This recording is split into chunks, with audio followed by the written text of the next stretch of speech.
ATL reppin' got the Falcons fine. Hawks soaring high, never see them dying. Braves been brave, out the park swinging. Touchdown glories, stadiums ringing. All right, everybody, you know what time it is. The Real Talk Sports Show is coming up right now.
Welcome to the Real Talk Sports Show. I'm your host, the Minister, Jonathan Simmons.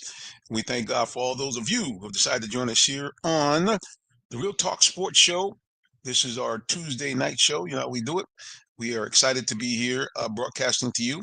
And we also want to say before we get started, thank you for all those of you who are watching us right now on the replay, because we know some of you guys log on to us on YouTube later on because you can't catch us when we're live. So we appreciate you. Thanks so much for doing so.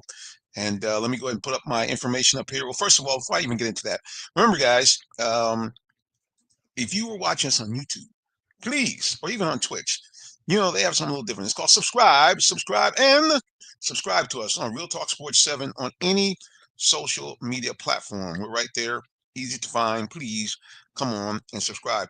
I want to say thank you to those who've already done it. We're over 1,200 subscribers now. I never thought I would. I thought I'd see it, but it really has picked up in the last few months with the advent of YouTube Shorts. I shouldn't say the advent of us, with us being on YouTube Shorts. Appreciate you for doing that. Big shout out to Wade Turner. We're going to talk a little bit about some college football in a little bit. He says, "Go Colorado Buffs." Yeah, Deion is doing his thing out there in Colorado for sure.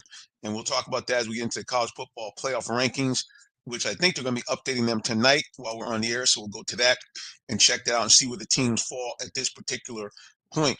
But yeah, man, it has been an exciting weekend. Well, I shouldn't say, it's exciting for some people.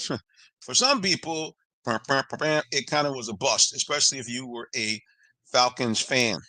Well, like I say again, we'll go ahead and talk about that a little bit later on. What I do want to talk about is some good news if you're an Atlanta sports fan, which is the Atlanta Hawks last night pulled off a 109-108 victory against the Sacramento Kings. And, you know, for the Hawks, this team is very much like the Falcons in terms of it. It is constantly up and down, up and down. You really kind of don't know what to expect out of this team. They play really well one game, then the next game they don't play so well. Last night was a game they played very well. Interesting about last night's game is the box score, which we're going to get up here in just a second here. It is very interesting looking at Trae Young's numbers for last night's game. And I'll do a little dive into that, why I think that these numbers are important. Let's go ahead and take a look at the stats here on this game. So if we look at the Hawks game, if you look at the Hawks numbers, first of all, it's fantastic that DeAndre Hunter is back in the building. DeAndre Hunter has really, and he started doing this a little bit last year, and really gotten to full blown in doing this. DeAndre Hunter has become really, when he's healthy, one of the better six men in the NBA. Back in my day, the Detroit Lions, when I was younger, they had a beautiful run in the 80s and into the 90s, where they had a team that consisted of Isaiah Thomas and Rick Mahorn and guys like that. But one of the guys they had was the unsung hero to me. They call him Vinnie Johnson. He's called a microwave. Vinny Johnson was instant offense. When the Pistons would bring him in, literally he was scoring like a point a minute. This guy was just brought tremendous energy, and he was a big part of why the Pistons had that run of really dominance in the 80s and early 90s. Well, I think that we might have something similar to that with DeAndre Hunter. He led all scorers last night with 24 points, but he did that in just 25 minutes of action for the Hawks. So if you look at that, 24 points in 25 minutes, that's about a point a minute. Rounding out the rest of the scores, Zachary Richard continues to gradually form himself into the type of player we thought we'd get when we picked #1 overall. Richard had another great game yesterday. 18 points for him, second highest point total since he dropped 33 in game number 3 of his tenure here in the Hawks. 3 rebounds and 2 assists.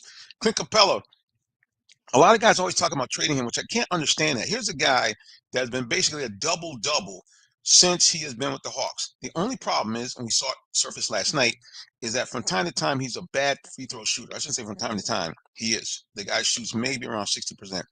But the bottom line is, he was a double-double again last night. 14 points and 14 rebounds for Mr. Capella.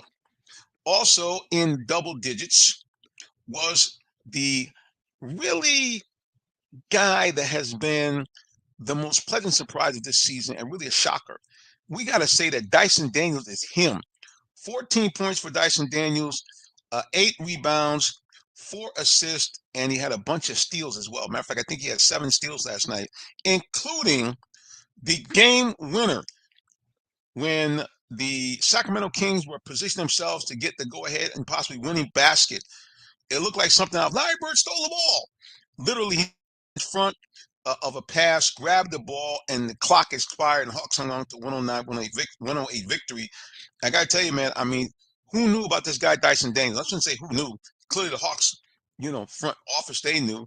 And he was a guy that I had not heard about. He actually was in the top 10 when he was drafted by New Orleans Pelicans. But evidently, from what I read, because in his position, which is kind of like that tweener, small forward slash big guard slash occasionally, a big forward or power forward, but primarily that kind of small forward guy, he really didn't get a lot of time because the Pelicans have some good players already at that position. So he's basically languishing on the bench. But he always, always, always was known for his defense. And this guy's averaging right now, guys, it was unbelievable in the NBA. He's averaging almost 4 steals a game. There are some teams that are lucky to get 4 steals in a game. He's averaging almost 4 steals a game. And I believe he became the first Hawk player to have 4 straight games. Might have been the first NBA player to have 4 straight games with 6 steals or more. Yeah, Dyson Daniels is him. A big shout out to him and what he's doing with the Hawks.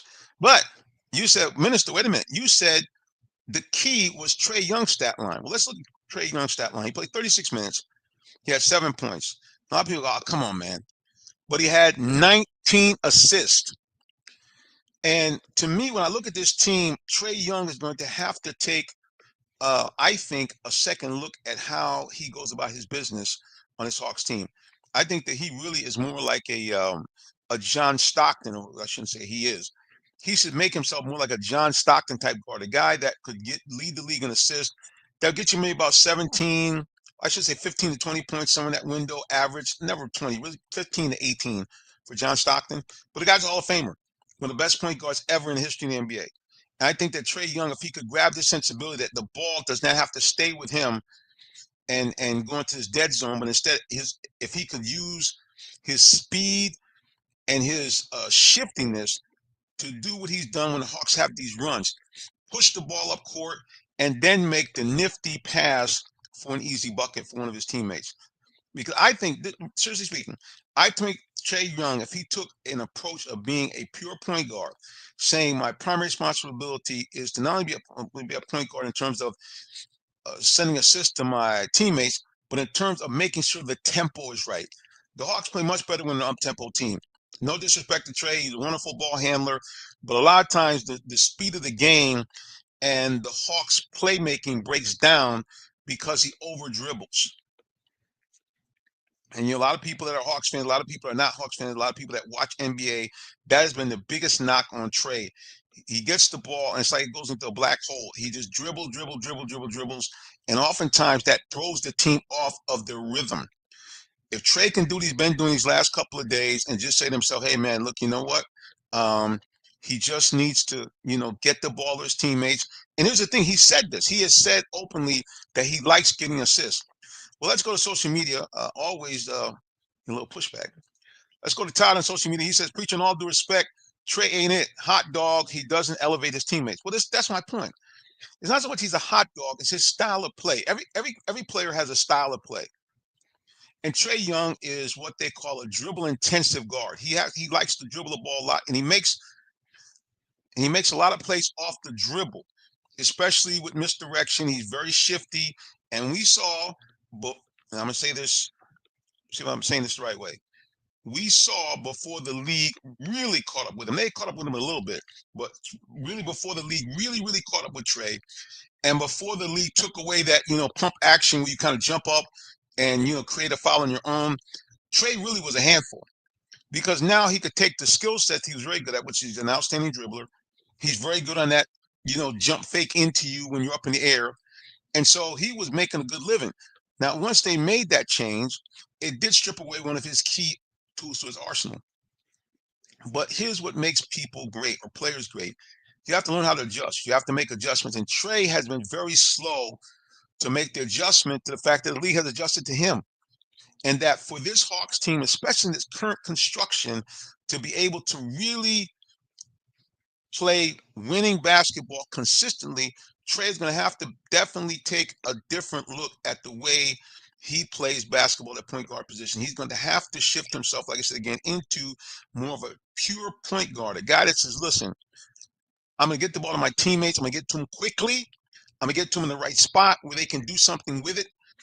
And I'm going to maintain control of the game, which is for the Hawks to be at their best. It's up tempo because they have youth, they have hops, and they have multiple players that can finish now. Who knew that Dyson Daniels could finish at the basket and even his jump shot not too bad the way he could? And of course, you all know about Jalen Johnson, who really did not, I don't think, played at all last night. But here's a guy that we know jumps out of the gym, a guy that has developed over the last few years a decent three-point shot and is also a pretty darn good defender. So in my mind, this is what Trey really has to do for this team to be consistent. That's the other word we're looking for here. Consistently good. The Hawks will give you a couple of good games in a row. They play well, and then they go into the tank. They play a very poor game. I'm saying for this to stop, Trey has to completely get away from, or mostly get away from, this whole dribble. And like I said, he does well. He just, there are times where he just flashes back into that. Again, what brought him there, he kind of wants to stay with that. Let's go to social media one more time. He said, Todd says, we ain't never going to win until we trade him and become a more balanced team. And here's the thing, you might have to do that because let's face it, we've seen this consistently with teams that become winning teams where they've traded star players. Some people may have thought too soon, but the bottom line is at the end of the day, they have traded star players away that, in order to make the team better. So who knows if that might be the situation for the Hawks, or maybe Trey can do what some of the other star players have done, add something to his arsenal. You think about guys like Michael Jordan, as great as he is and great as he was at the time. Michael Jordan actually didn't have the best of jump shots. I mean, the turnaround jumper that we see, that he's the fadeaway, that was developed over time. He had that in small dosages, but what he really did to take him to the next level, he developed that shot. So hopefully Trey can do the same thing. Well, guys, you know how it is. Anytime we do this show, we bring on one of those beautiful women in sports talk radio or TV. We simply refer to her as the Queen. Tree Dolman is back in the building. Tree, welcome back. Hello, Jonathan. Hi, everyone. What's up? Nothing much. Hold on a second. Let's just zoom in, guys. For those of you who are watching here, she is showing off her Lions sweatshirt there. Okay. And why shouldn't she? The Lions have become one of the most dominant teams in the NFL, just coming off a bruising, devastating victory This team is just a must-see TV. And speaking of that, the Queen is also very happy because I believe this is her birthday week as well. Yes. I'm the And as birthday you queen. guys, I'm the birthday queen. right now, you may or may not know this, Queen. I've made a tribute to you. If you check out, let me see if I can zoom in here. If you check out here before we go to the break, notice my color pattern tree. Notice it is the dark blue, black, Honolulu blue, and the light blue that is Ah, reminiscent of your own Detroit Lions when they go to the black uniforms. yay. Thank you, Jonathan. How kind. One I'm just saying. praise. I want to show a little love to the Queen. Well, look, we want Yay. to show a little love to our sponsors, but we'll be back with more of the Real Talk Sports Show. Don't go nowhere. We got more great sports talk coming up. Keep it locked right here on whatever you're watching. Did you know that Allen Vigil Ford in Morrow, Georgia also has Lincoln? Over 35 years of using the Vigil Touch. Looking for a vehicle? Come to Allen Vigil Ford Lincoln in Morrow, Georgia. We're a family-owned dealership that's been serving the Atlanta area for over 40 years, offering an unbeatable selection of new Fords, Lincolns, and pre-owned vehicles. Enjoy our exceptional customer service and great financing options tailored just for you. Visit us at 6790 Mount Zion Boulevard in Morrow, Georgia, located just 20 minutes from downtown Atlanta. Call us at 678-364-3979 or visit online at allenvigilford.net. We're back here at the Real Talk Sports Show. Again, I'm your host, the Minister Jonathan Simmons, and right next to me is the lovely Queen, Miss Tree Dolman. Again, happy birthday to you. Thank you. And big shout out to all the stuff that you are doing. And she will be making an announcement a little bit later on. I know you have a big Thanksgiving event that you do, so we'll let you talk about that right around in the Thank you. 8:30 hour. Now at 8:15, let's go ahead and shift our gears here as we're going to talk a little high school football. Tree, we still got a couple of teams that we have covered that are still in it. Last week was the first week of the high school football playoffs, and we had some good showing by the teams that we covered. We had good showing by Jonesboro. They won their game 35-7. We also have a very good showing by Ola, a team out of McDonough, where one of my coworkers, his son, had a spectacular game, 3 touchdowns in a big win. I think their final score was 41-7. And also a big shout out to the folks over at Stevenson. They won their opening round game as well. We do want to salute the guys at Southwest DeKalb who we covered. They unfortunately were upset at home, but we want to give them a big shout out because they had put themselves in a position where they had not been in the playoffs for a couple of years. So a big shout out to them as they had an outstanding season, finished up overall. I believe it was 9-3, 8-3 for the season. So big shout out to Southwest DeKalb and all the guys over there. But yeah, Jonesboro Tree, they were back at it again. Just an outstanding ball game by them. And I'm going to show this interview here because this was one of the key players on defense, number 4, Mr. Cortez Redding. Here's number 4, Mr. Cortez Redding. Sir, what was the key for you guys on defense, holding Maynard Jackson to just 7 points? What was the key? The key tonight was our coaches put stuff in our head all week, and we just went out there and executed everything they taught us, everything they told us the whole week. So that was the biggest thing. You guys really, just like I said, appeared to be very, very dominant, and it seemed like you almost kind of knew what they were calling on offense. And again, you guys got to be proud of how you played today defensively. Yes, sir. Very proud of how me and my guys played, how we kept our composure. And one thing about me, I'm always be in the film room, so it's easy for me to call out a lot of stuff. I'm in the film room a lot. All right, we'll see you guys next week. Yes, sir. All right, guys, we're here down on the field. It's been a big night for Jonesboro, a home game, and they won 35-7. And we have the head coach here. Coach, what was the key to the game for you guys today? I think the guys came out and played hard. We got a little sloppy, but we were able to play through that. That's a good team. We were just able to execute in some key moments, and that helped us out a lot. What was the key for you guys? This was a pretty potent team here with Maynard Jackson. You guys held them only 7 points. What was the key for your defense tonight? I think D-line did a good job, and linebackers did a good job of everybody getting in their fits. In the secondary, kudos to them. They did an outstanding job in pass coverage. So it was just a total team effort with everybody getting in their pass drops, the pass fits, the run fits. Coach, I think you got a couple of your players here. I think you got John Tavish Wyman, you got Big Ticket, you got Cortez. They're all there. I'm going to try to grab them before they go out.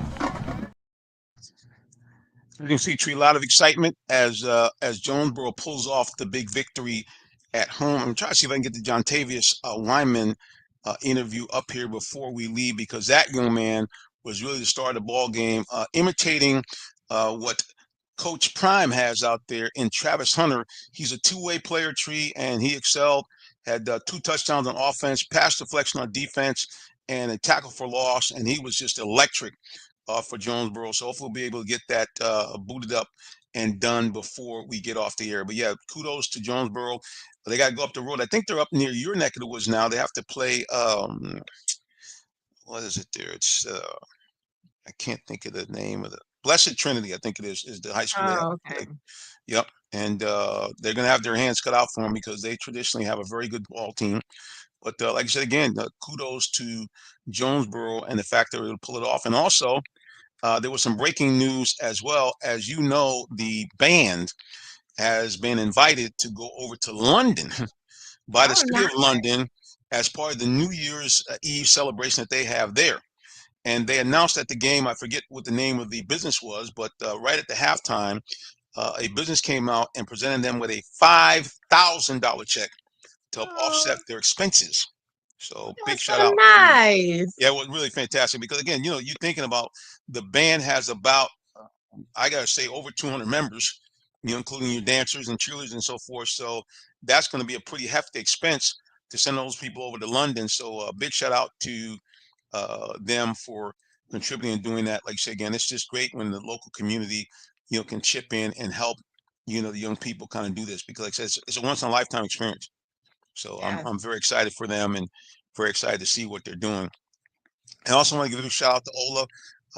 The Way family is very excited. My buddy that works at Allen Vigil Ford, he had a huge weekend. His son was playing in their first playoff game in years, and his other son is a linebacker slash DN over at Clark Atlanta. And after being 0-10 last year, Clark went to the SIAC championship for the first time, I think, in 8 or 9 years. So he had a huge weekend. Huge weekend. Nice. Yeah, pretty cool. I love Yeah. that. Unfortunately, they weren't able to win. Miles College was kind of the thorn in their side. They had 3 losses this year, including the playoffs, and 2 of them went to Miles, who beat them in the championship pretty handily. They had beat them during the regular season. I think it was 38-23, and unfortunately, it was worse in the championship game. They scored, I think it was 47 to 22 was the final. So tough stuff. But you know, again, I mean, think about this: the year before, the team was 0-10. They didn't win a game, and to be able to come on back and get to the championship of the conference is good stuff. So again, big shout out to those guys and all they're doing over there. Okay, I think we can get this John Tavis interview queued up. Let's see if we can get it. Dun, dun, dun, dun, dun, dun. It's spinning. It's spinning. It's spinning. And then after that, we're going to take a look at college football. And, you know, D-Led is going to be joining us, Tree, at 8:45. He is the most highly sought after guy around now. He says he's got another podcast to be on at 9:05. So D-Led is man on the move. But we appreciate him stopping by and checking us out at the 8:45 hour. All right, the John Tavius interview is spinning, saying we're going to come on in just a second. All right, while we're doing that, let's take a look at the college football playoff rankings. Once again, I think, Yes, let's do that, shall we? yes, let's take a look at that and take a look at their rankings and see what we got. Because we do have lots going on in the college football ranking in their top 25. Let's take a peek here as we can crank this up, please, for us. Hopefully we'll come here. Here we go. College football playoff rankings. Drum roll, please. Well, not much of a change from last week. Oregon #1, still undefeated at 11-0, followed by the Ohio State Buckeyes at 9-1. The Texas Longhorns also at 9-1, and Penn State also at 9-1. Those are your top 4 teams. All of them would have a bye in the first round. Now, here's probably the big surprise right here. A team that has come out of nowhere, also at the Big Ten, the Indiana Hoosiers, also 10-0, sit at #5. One of the most overrated teams in college football, the Notre Dame Fighting Irish 9-1 at #6. Alabama has now surged up to the #7 spot at 8-2. Miami at #8, at 9-1. Ole Miss, after their big win over Georgia 2 weeks ago, are 8-2. And speaking of Georgia, right behind Ole Miss at number 10 at 8-2 after they bumped off Tennessee, who now falls to number 11. And then the final member of the 12 teams that will be slated if the playoffs started right now are the Boise State Mustangs at 9-1 at number 12. And kind of just outside the door, SMU, the Ponies over there are 9-1, and BYU, after a stunning loss, falls all the way back to number 14. And lurking in the shadows, Tree, don't tell anybody, at number 16, the Colorado Buffaloes. So Dion and his guys have a shot to possibly get to the college football playoffs, and that would be quite the story. Quite the story. So I just have a question. Go ahead, sure. Yeah, let's go to social media. Let's go to social media. Let's take a peek here. What we got here? Here we go. Sullivan, he said, "Oh, shucky ducky, Sully's back. Hey, Sully." What's up? What's up, Sully? Pastor J slices, but not on the green. Not on the green, baby. No, sir. Tree. Hey, Sully.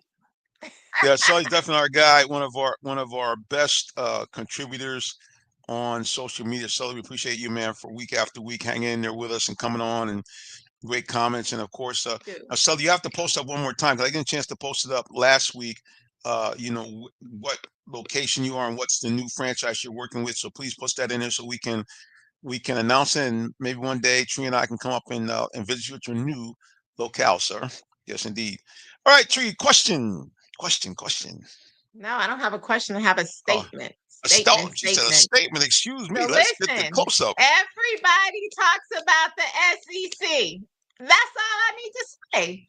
You are looking at the college rankings, and what do you see in the top 5? Big Ten. Yes, not all the teams are Big Ten, but most of them, the Big Ten is dominating. That's all I'm saying. So I just, like I've been saying for years, give the Big Ten the respect that it's due. That's all I'm saying. I get so sick and tired of every year people, SEC, the Big Ten can't do it. The Big Ten do it. We're the national champions. We're still reigning national champions, okay? And we are dominating the top 5 spots in the rankings for the college playoffs. So I'm just saying, I just want all of you to know, just give my Big Ten some respect because we are the best. I don't care what nobody says. The numbers don't lie. Michigan, Ohio State, top 2 winningest programs in college football. So just give us our respect. That's all I'm saying. So you know I was going to say something about Big Ten dominating. There's no question. After a long overdue absence of dominance, we do have the Big Ten back in the ball game. Now, keep in mind, folks. Did you say absence? Yeah. I mean, it's, where's the absence? Last year we dominated. No, hang on a second. Okay. Last couple of years, I will admit the Big Ten has had a nice presence in a national conversation. But you can't say anything bad about the SEC because for over 20 years, they were dominant. They were winning most of your national titles. They had multiple teams in postseason play when we went to the Final Four. So, I mean, who is saying anything bad about the SEC? See, that's the difference between us Big Ten people and you SEC people. Just because I'm saying, give us our respect. If you notice, I didn't put a knock against the SEC. We all know that the SEC has been dominant and has been great. See, the difference is me telling you that the Big Ten is great also isn't saying that the SEC isn't great. So I didn't say anything negative or knock down the SEC. Oh. But notice how when you started talking, how you want to make it seem like I'm talking bad about the SEC. No. And then you want to say, but the SEC, the Big Ten hasn't been in the conversation prior to the last 2 years. We've always been in the conversation, sir. Like I just said, Michigan is the winningest program in college football. Ohio State is number 2. So regardless of what you want to say about the SEC's been dominated for the past 25 years, Michigan, regardless of what anybody says, Michigan sells more paraphernalia than any college, including Alabama, including Georgia. Look it up. Every year, Michigan is the #1 school for paraphernalia. Michigan has the largest stadium. I mean, I want to roll through all the stats, but my point is just give the Big Ten some respect. That's all I'm saying. Notice, I'm not dogging the SEC by saying that. We know the SEC is great. But all I'm saying is so is the Big Ten. That's all. Well, you see, boys, how we gotten the Queen very excited. If we want to get the Queen excited, we talk about Big Ten versus SEC. Let's just look at this poll one more time so we can get it straight. Now, we do have to notice that one of the teams from the Big Ten is a recent addition from the Pac-12, but we won't say anything Doesn't about that. matter. Just like Jesus there's Christ. recent additions to the SEC. Oh, They're still Texas, in that's the right. Go ahead and say it. Say it. Go ahead and say it. Oh, I almost faded out of the picture. Oh, I'm back. Okay, almost. It just disappeared. I was so excited it disappeared. There we go. But no, at the end of the day, no, there's no question that these two conferences are going to be dominant in college football for some time. And they have been for some time. Let's not really throw shade. Keep in mind, Ohio State has won in the college football playoff era. They've been there almost every year.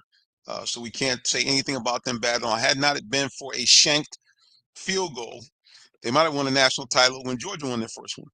Because I was at that game, and I'm not sure what happened, and therefore the Bulldogs were able to go on because really Ohio State, for most of that game, really was the better team. Yeah. They really were. They played an outstanding game. That was, of course, the beginnings of us seeing how not the beginnings, but at least the NFL should have seen just how great C.J. Stroud was because he was just electric in that ball game and almost led Ohio State to victory.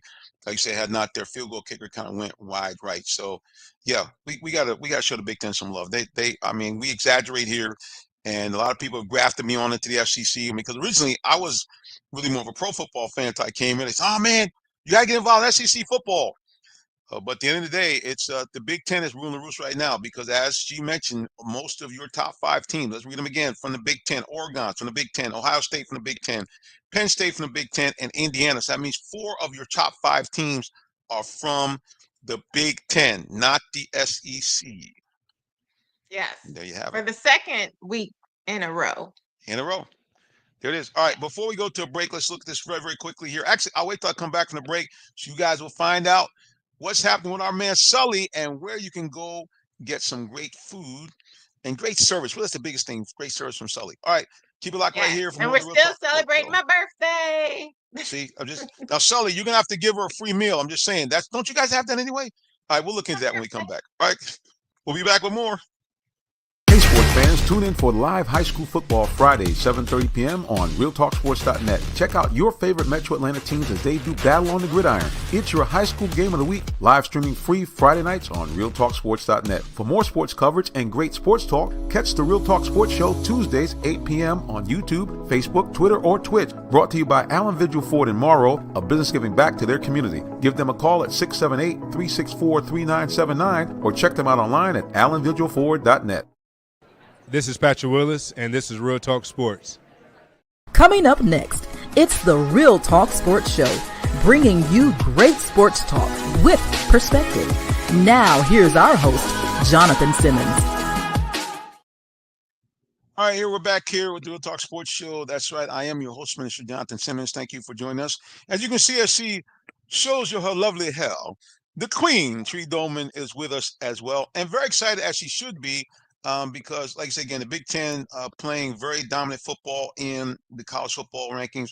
And, of course, as you can see, as she has her jersey on, and I am wearing the colors when they go dark, when they wear the almost the blackout, the black and the Honolulu blue of the Detroit Lions. Right now, beyond a shadow of a doubt, Tree, they are, I don't care what anybody says about Kansas City, Detroit now has eased past them to be the team to beat in the NFC. First of all, how does that make you feel, being a longtime Lions fan? I feel super excited because even when Kansas City was undefeated, we were still the #1 team in the NFL. So to me, that speaks volumes that you're taking a team that has one loss over a team that was undefeated. Of course, we know Kansas City now also has one loss.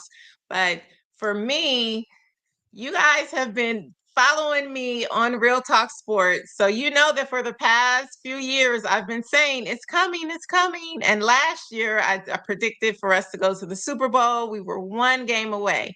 I also am predicting this year for us to go to the Super Bowl. But this year, I feel that we will make it to the Super Bowl, and not just make it, but I feel that we will win the Super Bowl. We are playing with a mission. We're playing with pride. We're playing with grit.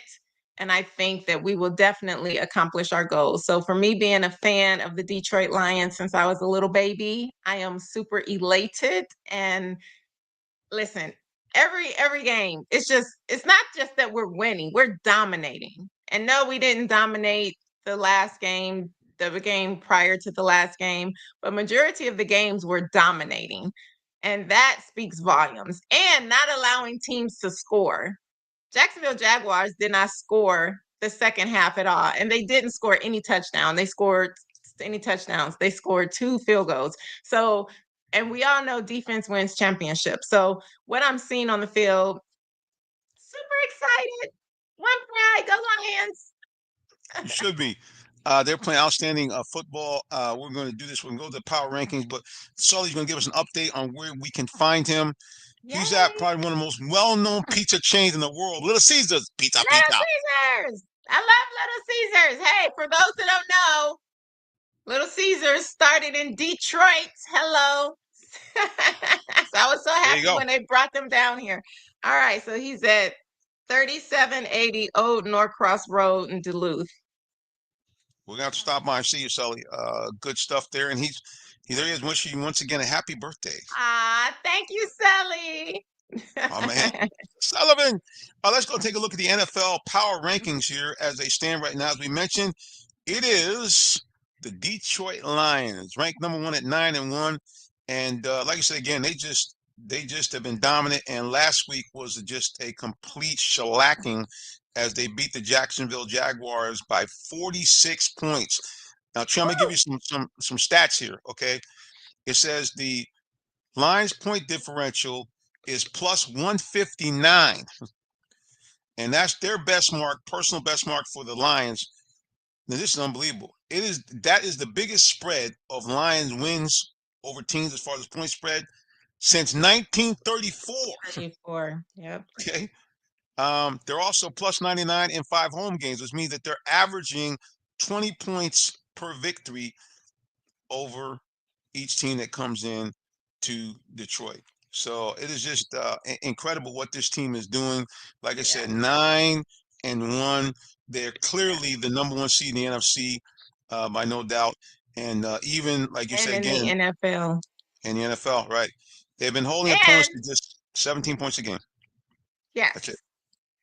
We had 648 yards. I mean, let that register that we had 648 yards in one game and 38 first downs. Like, let that register.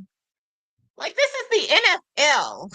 I mean, honestly, like, I love watching this. So for all the people, you know how when I used to coach volleyball, and sometimes you get referees that can, I think, change the game or cheat you out of the game, right? We know that it happens.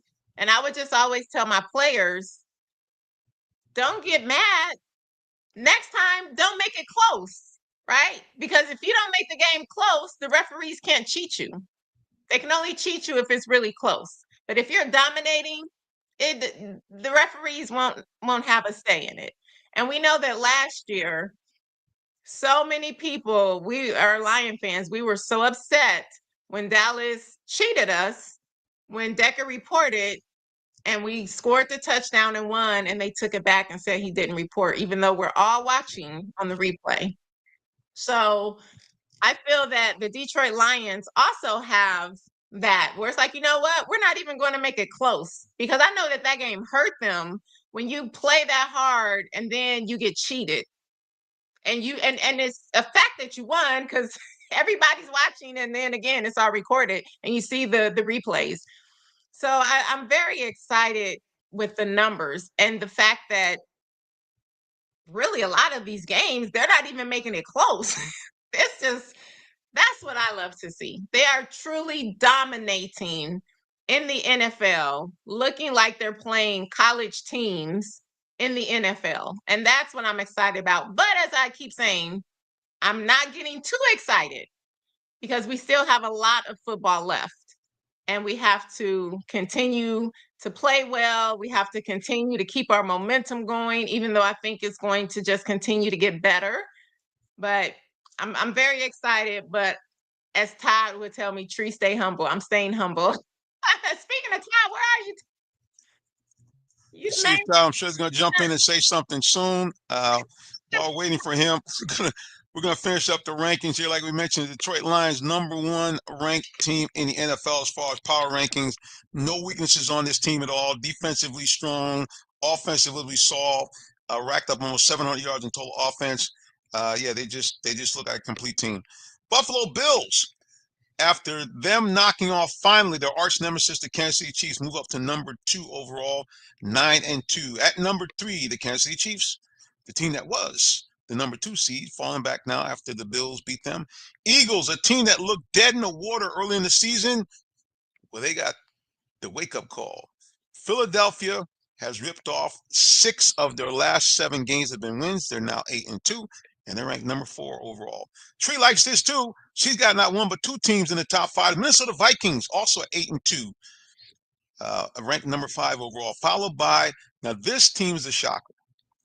The Pittsburgh Steelers also have won 5 of their last 6 games, and they are the #6 ranked team overall. And a guy who I thought, no disrespect, guy who I thought could have done a good job here on the cheap. You know who? Dangerous has been outstanding since he has been able to start after injury, and this team has rallied around him. He has made a friend of probably one of the best wide receivers that doesn't get much publicity because he's kind of a chatty fellow. I'm talking about George Pickens from the Steelers. This guy here makes some of those spectacular catches around, and Dangerous has found him repeatedly, so they rank #6 overall. Followed by the Ravens at #7, Packers at #8, the Chargers at #9, and the Washington Commanders, led by the rookie Dyson Daniels, 7-4 overall and ranked #10. So that's your top 10.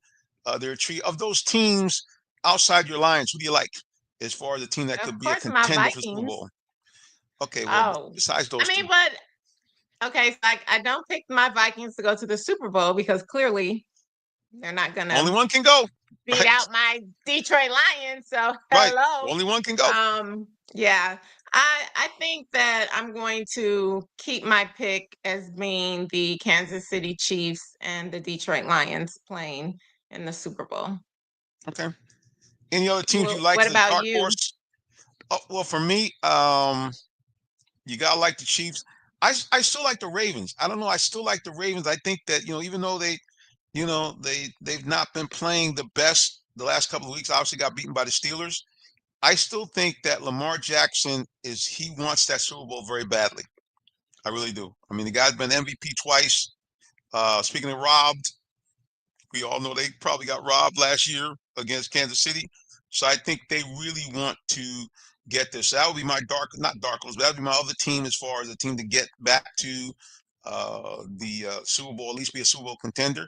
And since the Eagles have surged the way they've had, this is a team that just a few weeks ago talking about firing their coach. And now they're 8-2. We all know that Jalen Hurts, I mean, the guy's a baller.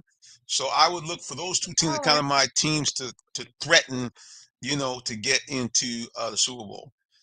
Now, here's what Sully says. Sully says... His Falcons? The Falcons. Okay, sorry. I didn't really mean to laugh, but it was funny. Yes, you did. Yes, you did. You were mocking those Falcons. Yes, you did.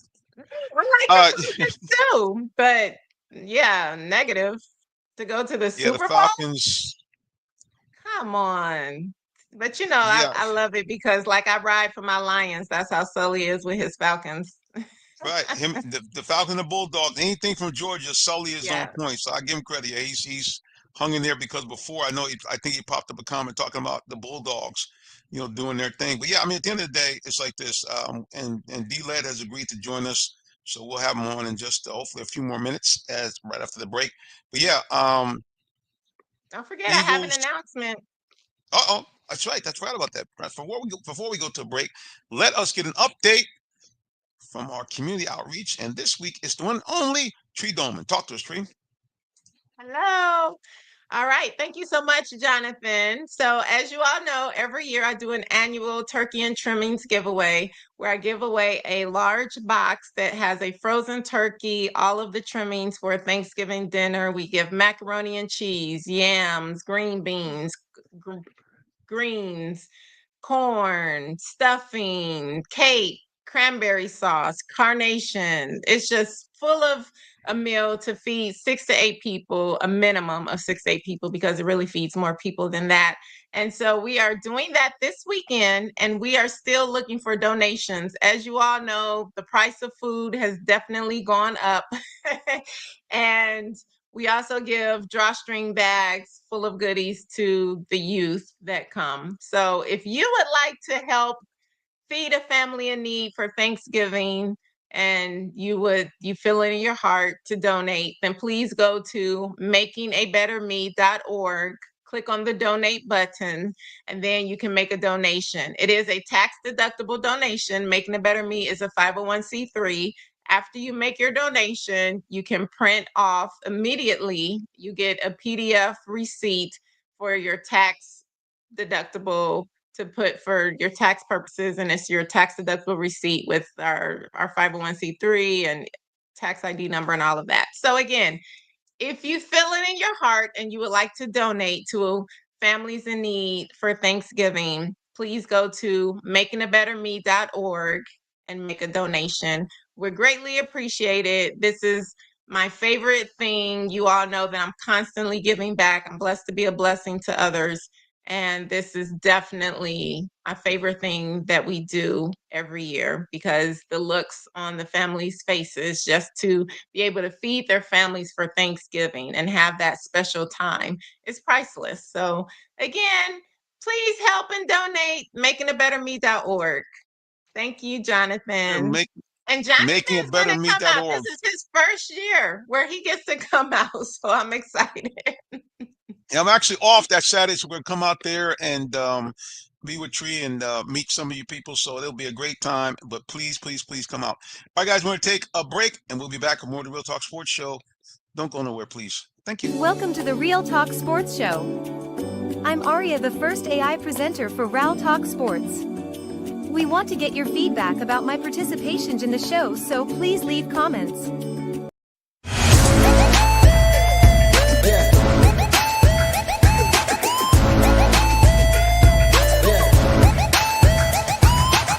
This is OJ Howard with Real Talk Sports. What's up, guys? This is Tim Tebow. You're listening to Real Talk Sports. This is Charles Woodson. Let me grab the mic. You ready? This is Charles Woodson with Real Talk Sports. Hey, it's your boy JB Smooth with Real Talk Sports.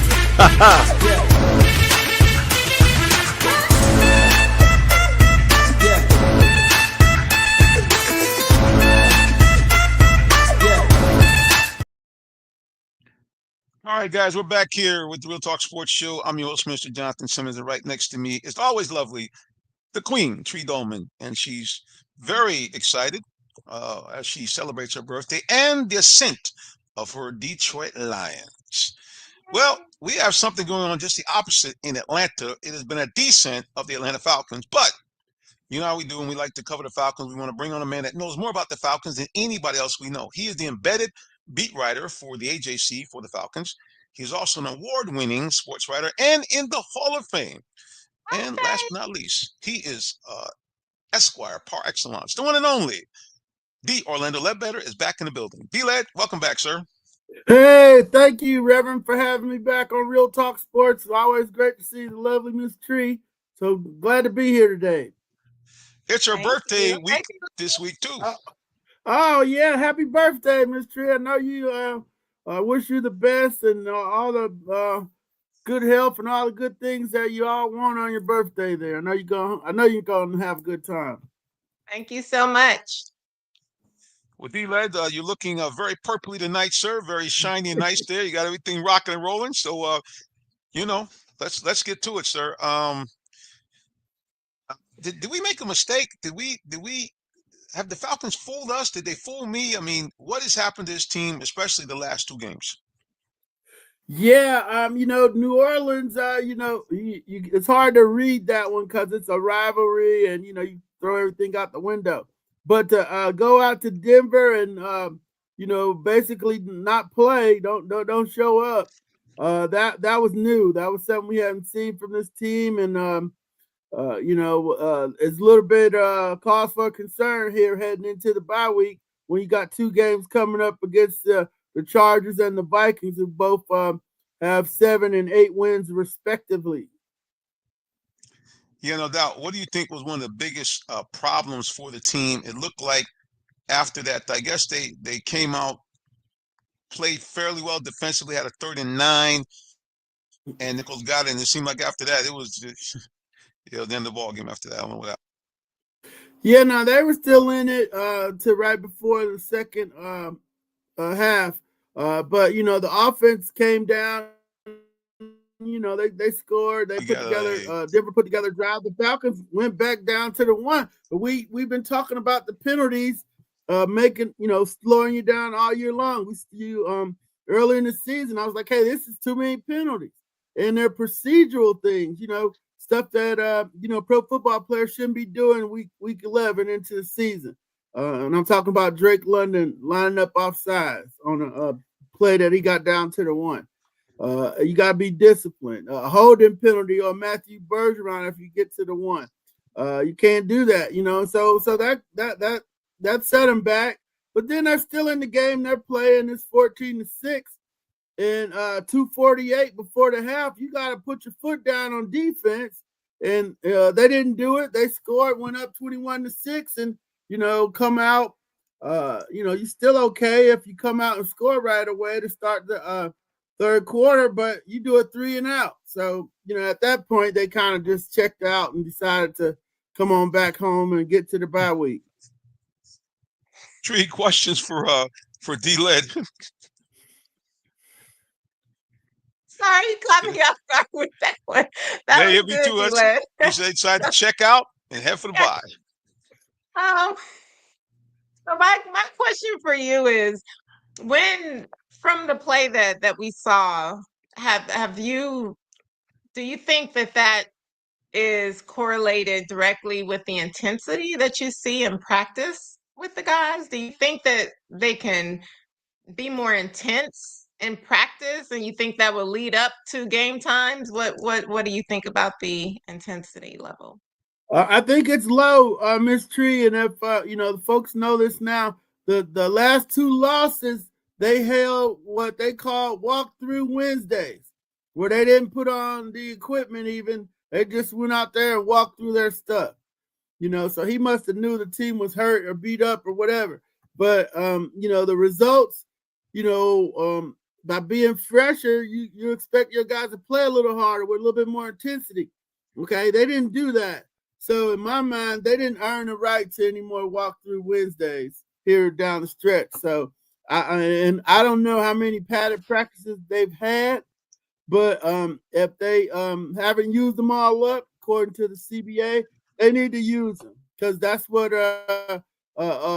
San Diego, or not San Diego, the Chargers with Jim Harbaugh, that's what they're going to do. They're going to come in here and try to beat you up, run the ball, stuff it down your throat. And they got a quarterback, and he's throwing it pretty good to Ladd McConkey.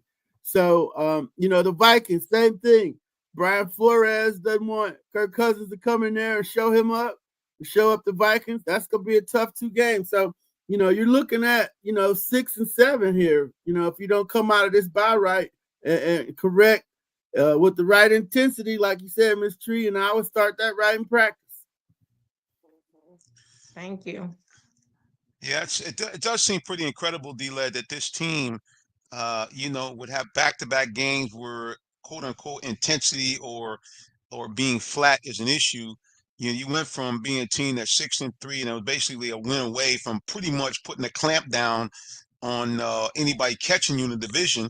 And now all of a sudden, the lead is cut to a game and a half, and you got 2 games against 2 stout opponents. And my understanding is, if I'm not correct, not mistaken, they're saying that Tampa Bay has one of the weakest schedules remaining in the NFL. Is that right? Yeah, but the Falcons have those same 3 teams too: the Giants, the Panthers, and the Raiders. Okay. So the Falcons gotta match those 3, but they gotta figure out how they're gonna beat the Vikings, the Chargers, or the Commanders. So they have a much tougher schedule than the Tampa Bay Bucks.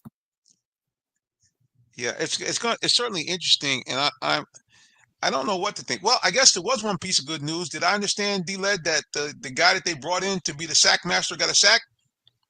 Matthew Judon, did I hear he got a sack finally? Yeah, that is correct. Matthew Judon touched down the quarterback who had stumbled into his tackle. But some fans took umbrage with that and tweeted back at me and said, well, it was actually Judon that bull rushed McGlinchey into the quarterback. So if he did all that, good for him. He got him a sack. Good for him. They need more than 1 sack, though. Well, the other interesting thing about this defense, D-Led, and I guess, again, we understand the Falcons have a lot of injuries, but once again, we take a quarterback, and no disrespect to Bo Nix. He's had definitely after the first couple of games, he's turned around and been a pretty good quarterback. But these stats, to me, it seemed like we were playing Tom Brady. 28 of 33, 307 and 4 touchdowns. He threw the ball 33 times and only had 5 incompletions. Yeah, Reverend, what happened there? This was some good coaching by Sean Payton. The Falcons dropped back deep. All they threw was short screens. He only threw 2 balls down the field. So the Falcons were making them throw the screens, but then they didn't want to go up and tackle. So out of that 307 yards, Reverend, 199 were yards after the catch. Oh my gosh. So I asked Coach Raheem, I was like, hey, Coach, how is this so that 199 of the yards were yards after the catch? And he was like, well, that's not tackling. It's missing tackles and not coming up there in the right pursuit angles. And, so that was on the players. They didn't come to play. If you got them drop back and make them throw it up, then you got to go tackle. That's the other part of the equation, and they didn't do it. And the worst play was that 3rd and 12 right before the half. Oh, that was 3rd and goal from the 12. You got to 12. get the guy down. Right, And, anything. Force the field goal. The field goal is going to be better than going down 21-6. It's going to be 17-6, and you get the ball. But yeah, the tackling was bad. That's when you knew they tapped out because they have been tackling pretty good throughout the season. So, 11 games, that's a long march to your bye. They weren't too interested in going into the bye with some good momentum. And what do you think about, I know Raheem mentioned, and I'll let Tree ask a question after this. I know he basically kind of gave the, what do you want to call it, the vote of approval for Jimmy Lake. But I mean, is there some kind of disconnect between the scheme that he's running and the players he actually had? Because it just seems like, I know it's bend but not break, but it just seems like there's some players that could be used differently. Am I seeing this thing wrong, or is it just, like you say, guys just not playing well? Yeah, the guys I talked to are fine with the calls. They said the calls are fine. And that's Caden Ellis and Nate Landman. Those are my linebacker guys. And listen to Coach Raheem too. So the calls, they're like, hey, he's telling us in my head, this is Caden Ellis said, he's telling us screens are coming. And so I was like, well, so y'all knew they were coming and y'all still couldn't do nothing? So that's on the players if that's the case. If they knew the screens were coming and they still couldn't do nothing.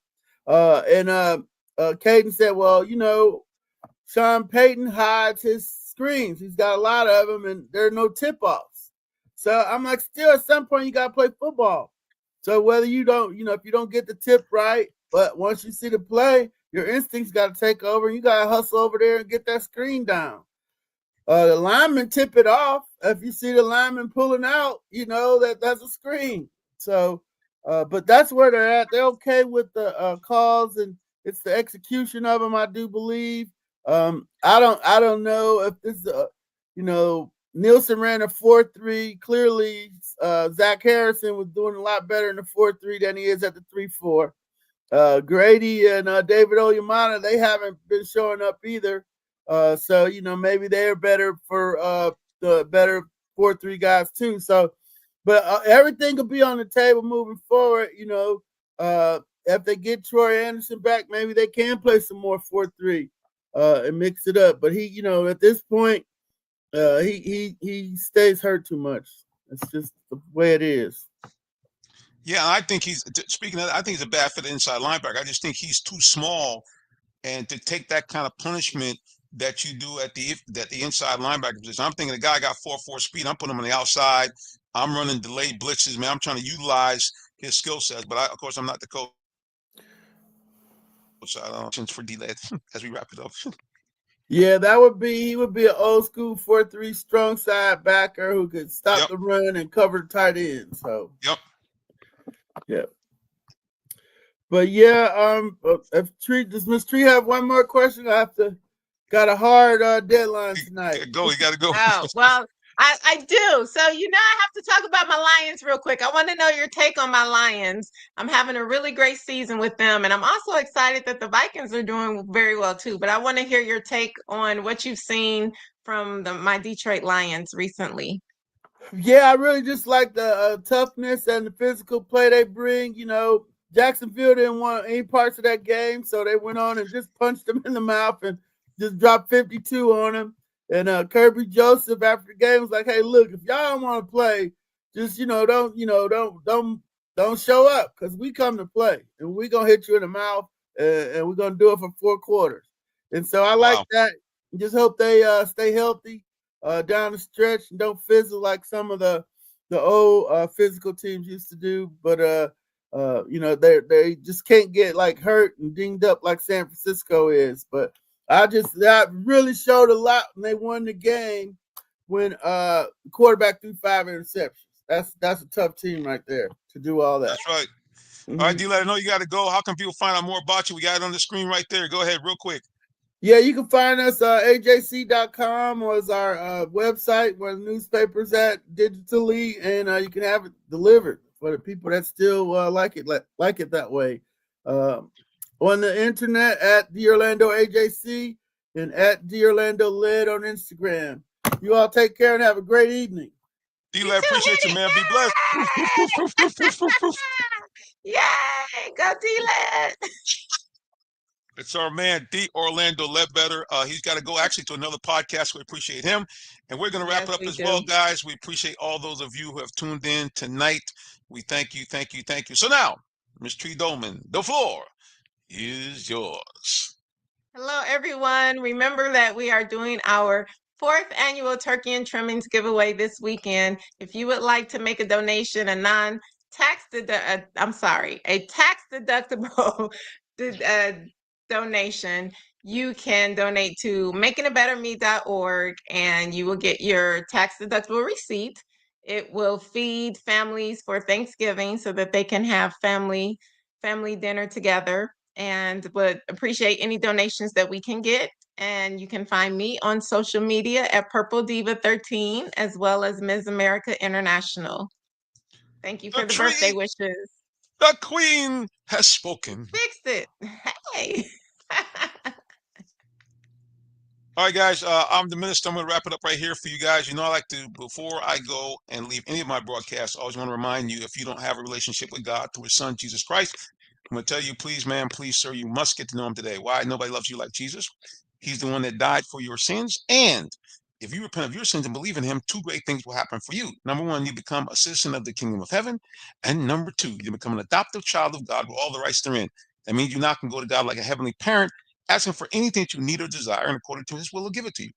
And when you die, you go to that wonderful, beautiful, spectacular, lovely place called heaven, where there's none of the following: no pain, no bad people anywhere, there's no pandemic, you never get sick, you never get old, you never die, and you never cry.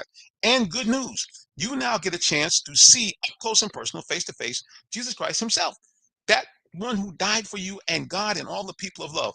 And you avoid that nasty place called hell, where all the things I just mentioned to you won't be there. It's dark, it's dreary, it's painful, it's fiery, and you're locked up with the devil, all his demonic hosts, and the worst people ever to live upon the earth. And most of all, you cut off from God, from Jesus Christ, and all the people of love forever and a day. I don't know about you, but I like option number one instead of option number two.